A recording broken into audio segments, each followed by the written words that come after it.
जंगल की सन्नाटे में रुद्रांश तेजी से भाग रहा था। अमृत पौधा उसके हाथों में था और वह हर कदम पर सतर्क था। उसकी आंखों में विजय की चमक थी, लेकिन उसके दिल में हल्की बेचैनी भी थी। उसे पता था कि उसने जो किया है उसके लिए उसे जल्द ही परिणाम भुगतने होंगे। वह एक घने पेड़ के नीचे रुका। उसने अमृत पौधे को ध्यान से देखा। उसकी पत्तियां अब भी सुनहरी आभा बिखेर रही थी। यह पौधा मेरी साधना के लिए एक वरदान है, उसने खुद से कहा।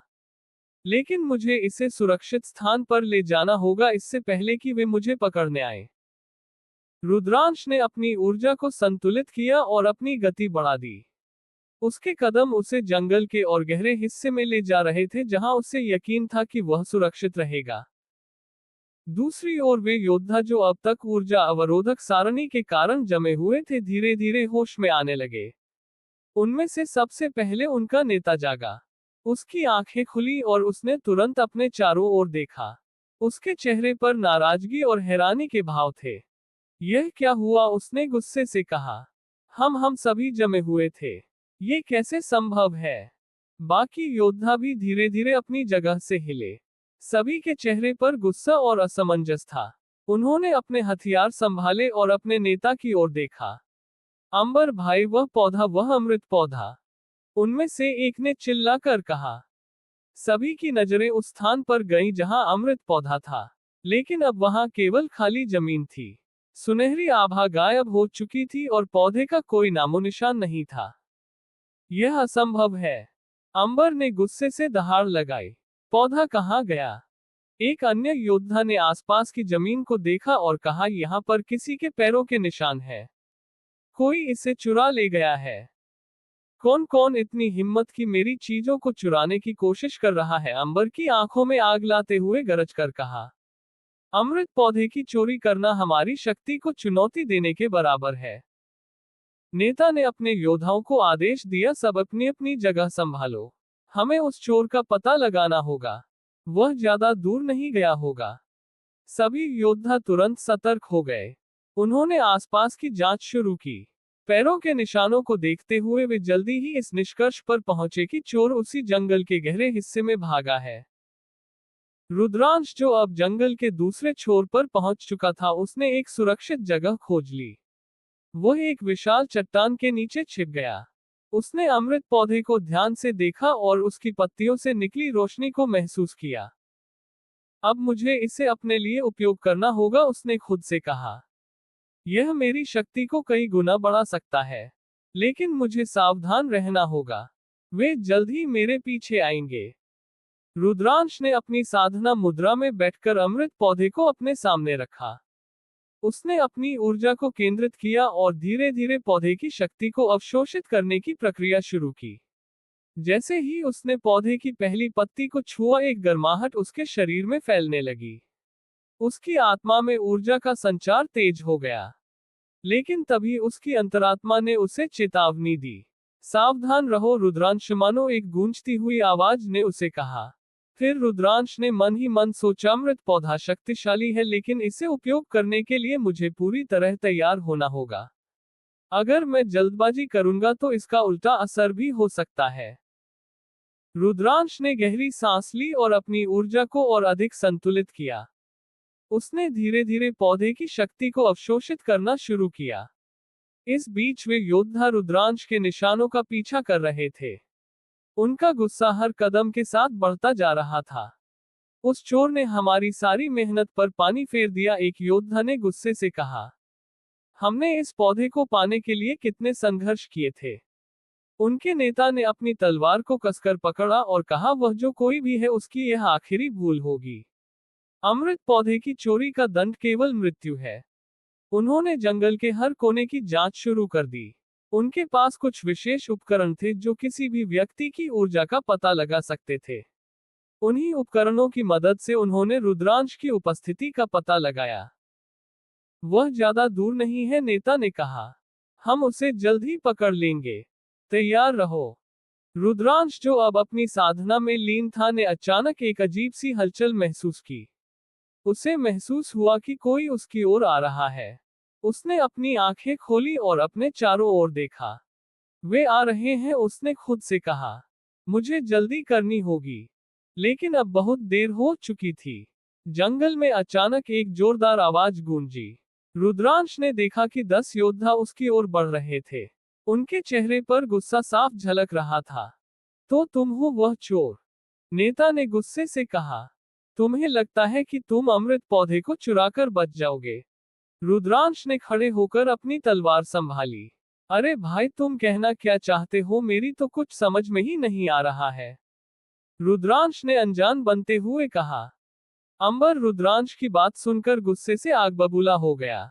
उसने दांत पीसते हुए कहा, लड़के, ज्यादा अनजान मत बनो। हमें पता है कि तुमने अमृत पौधा हमसे चुरा लिया है। अब और बहाने मत बनाओ। रुद्रांश ने उसकी बात पर हल्की सी मुस्कान दी, जैसे उसे अंबर के गुस्से का जरा भी असर नहीं हुआ हो।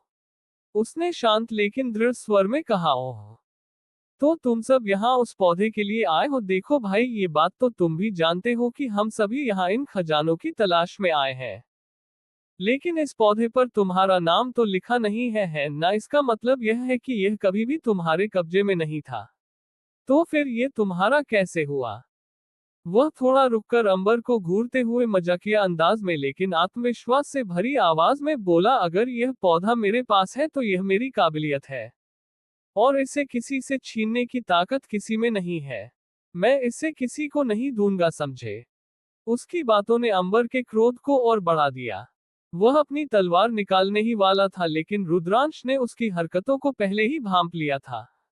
रुद्रांश की आंखों में अब हल्की चमक थी, मानो वह अपनी शक्ति का प्रदर्शन करने को तैयार हो। योद्धाओं ने अपनी तलवारें निकाली और रुद्रांश को घेर लिया। तुम्हारी हिम्मत की दाद देनी होगी लड़के, अंबर ने कहा, लेकिन ये तुम्हारी आखिरी गलती होगी। रुद्रांश ने गहरी सांस ली और अपनी ऊर्जा को केंद्रित किया। उसने अपनी तलवार उठाए और कहा, अगर तुम्हें ये पौधा चाहिए तो पहले मुझे हराना होगा। रुद्रांश ने चारों ओर खड़े योद्धाओं को देखा। उनकी तलवारें चमक रही थी और उनके चेहरे पर गुस्से का तूफान साफ झलक रहा था। लेकिन रुद्रांश के होठों पर एक शरारती मुस्कान थी। उसने अंबर की ओर देखा और मजाकिया लहजे में कहा, अरे अंबर भाई, तुम लोग इतनी जल्दी गुस्सा क्यों हो जाते हो? ये तो मानवीय स्वभाव है कि हर कोई अपनी मेहनत का फल लेना चाहता है। वैसे ये पौधा मैंने चुराया नहीं है, ये तो बस मेरे रास्ते में आ गया और मैंने इसे उठा लाया। अब इसमें मेरी क्या गलती? रुद्रांश ने थोड़ी मजाकिया लीजिए के साथ कहा। अंबर ने गुस्से में तिलमिलाते हुए कहा, चुप रहो रुद्रांश, हमें तुम्हारी बकवास नहीं सुननी। हमें हमारा पौधा वापस चाहिए, अभी और इसी वक्त।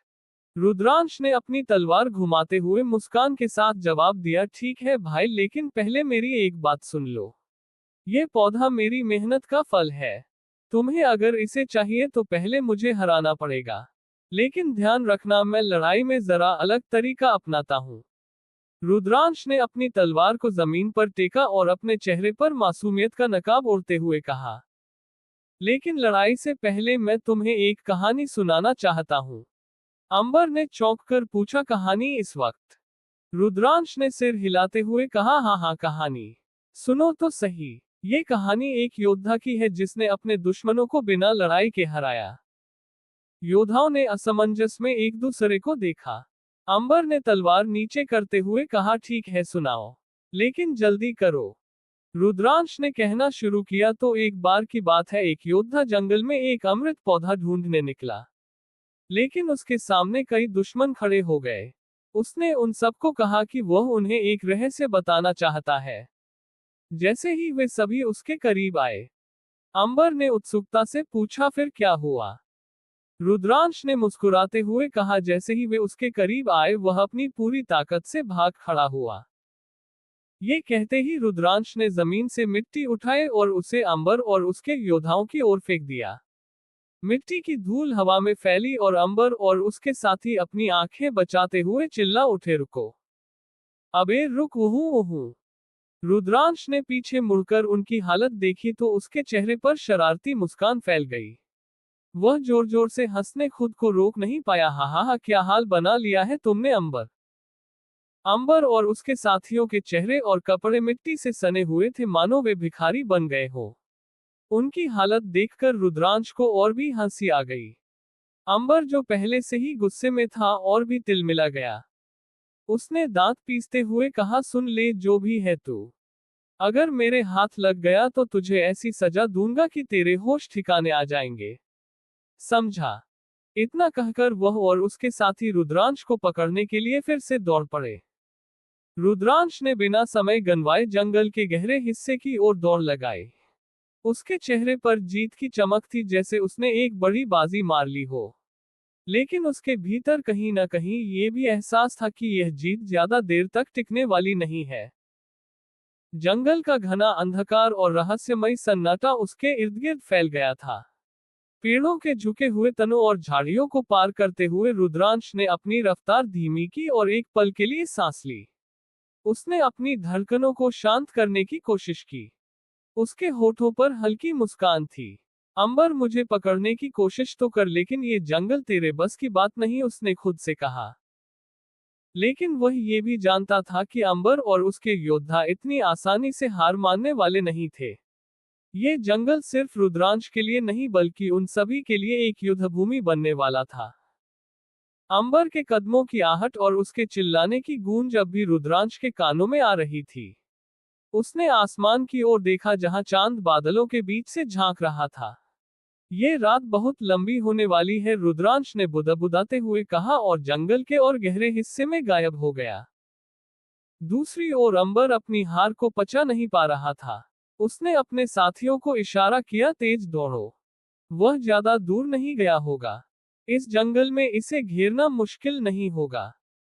उसके साथियों के चेहरे पर थकावट साफ झलक रही थी, लेकिन अंबर के क्रोध से भरे आदेश ने उन्हें दौड़ने पर मजबूर कर दिया। अंबर के मन में सिर्फ एक ही बात चल रही थी, रुद्रांश को पकड़ना और उसे उसकी हंसी का ऐसा जवाब देना जिसे वह कभी न भूल सके। कुछ ही देर में रुद्रांश एक ऊंची चट्टान पर चढ़ गया और ऊपर से नीचे देखते हुए बोला, अरे अंबर भाई, इतनी जल्दी हार मान गए, लगता है तुम्हें और कसरत की जरूरत है। लेकिन जैसे ही वह हंसी मजाक में मशगूल था, अचानक चारों तरफ से अंबर और उसके साथी प्रकट हुए। उन्होंने उसे चारों ओर से घेर लिया। अंबर ने तलवार तानते हुए कहा, इस बार बचने की कोई जगह नहीं है। अब तुम खत्म हो चुके हो। रुद्रांश ने गंभीरता से अपनी तलवार निकाली और कहा, ठीक है, अगर तुम्हें लगता है कि मैं यूं ही हार जाऊंगा तो यह तुम्हारी सबसे बड़ी भूल है। अब मैं तुम्हें दिखाता हूं कि असली ताकत क्या होती है। रुद्रांश ने अपनी ऊर्जा को केंद्रित किया। अचानक उसके शरीर से एक नीली ज्योति प्रकट हुई। उसकी आंखें चमकने लगी और उसके चारों ओर एक भयंकर नीला आग का पक्षी उभरने लगा। अंबर ने चौंकते हुए कहा, ये तो नील अग्नि माया पक्षी है। रुद्रांश ने एक और गहरी सांस ली और इस बार आसमान में गहरा बैंगनी बिजली का तूफान उठा। बिजली के बीच से एक विशाल ड्रैगन प्रकट हुआ। अंबर और उसके साथी हैरानी से चिल्लाए, दोहरी युद्ध आत्मा। ये कैसे संभव है, ऐसा तो हमने केवल कहानियों में सुना है। रुद्रांश ने अपनी तलवार को हवा में घुमाते हुए कहा, यह केवल शुरुआत है अंबर। अब देख असली शक्ति कैसी होती है। उसकी तलवार अचानक आग की लपटों में घिर गई, मानो वह किसी नीले सूर्य की तरह प्रज्वलित हो गई हो। रुद्रांश ने तलवार को घुमाकर अंबर की ओर फेंका। आग की उस लहर ने रास्ते में कई पेड़ों को जला दिया और अंबर के चारों ओर एक दहकते हुए घेरे का निर्माण कर दिया। अंबर ने बिना घबराए अपनी तलवार को जमीन पर पटका। तलवार से एक तेज सुनहरी रोशनी निकली और वह लपटों को सोखने लगी। तू अकेले अपनी शक्ति पर इतना गर्व मत कर रुद्रांश। अब देख मेरी शक्ति तुझे कैसे हराती है। अंबर ने अपनी तलवार को हवा में उठाया और आसमान से नीले बर्फीले तीर बरसने लगे। हर तीर आग को बुझाने की कोशिश में रुद्रांश के चारों ओर गिर रहा था। रुद्रांश ने तेजी से अपनी तलवार घुमाए और अपनी ढाल तैयार कर ली, जो आग और बिजली के मिश्रण से बनी थी। हर बर्फीला तीर ढाल से टकराकर चिंगारी में बदल गया। अंबर, तुम मेरे बराबर आने की कोशिश कर रहे हो, लेकिन ये लड़ाई तेरे बस की बात नहीं, रुद्रांश ने कहा और अपनी ऊर्जा को केंद्रित किया। उसकी तलवार से बैंगनी बिजली निकली, जिसने अंबर की ओर एक भयंकर लहर भेजी। अंबर ने अपनी तलवार को जमीन पर घुमाया और अचानक जमीन से बर्फ के स्तंभ निकलने लगे। बिजली की लहर जैसे ही अंबर तक पहुंचने वाली थी, बर्फ के स्तंभों ने उसे रोक दिया। बर्फ और बिजली के टकराव से जंगल में कड़कड़ाहट गूंज उठी। तुझे लगता है कि मैं कमजोर हूं रुद्रांश, ये सिर्फ शुरुआत है, अंबर ने कहा और अपनी तलवार को फिर से घुमाया। इस बार उसने हवा को नियंत्रित किया। बर्फीले तूफान के साथ तेज हवाएं रुद्रांश की ओर बढ़ी। रुद्रांश ने बवंडर की तरह अपनी ऊर्जा को हवा में छोड़ा। यह ऊर्जा नीली आग और बैंगनी बिजली का मिश्रण थी। वहीं अंबर के बर्फीले तूफान ने उसे रोकने की कोशिश की। दोनों शक्तियां आपस में टकराईं, जिससे एक जबरदस्त विस्फोट हुआ। पेड़ टूटकर गिरने लगे और जमीन कांप उठी। क्या होगा इस लड़ाई का नतीजा? क्या रुद्रांश रख पाएगा अपने पास अमृत पौधे?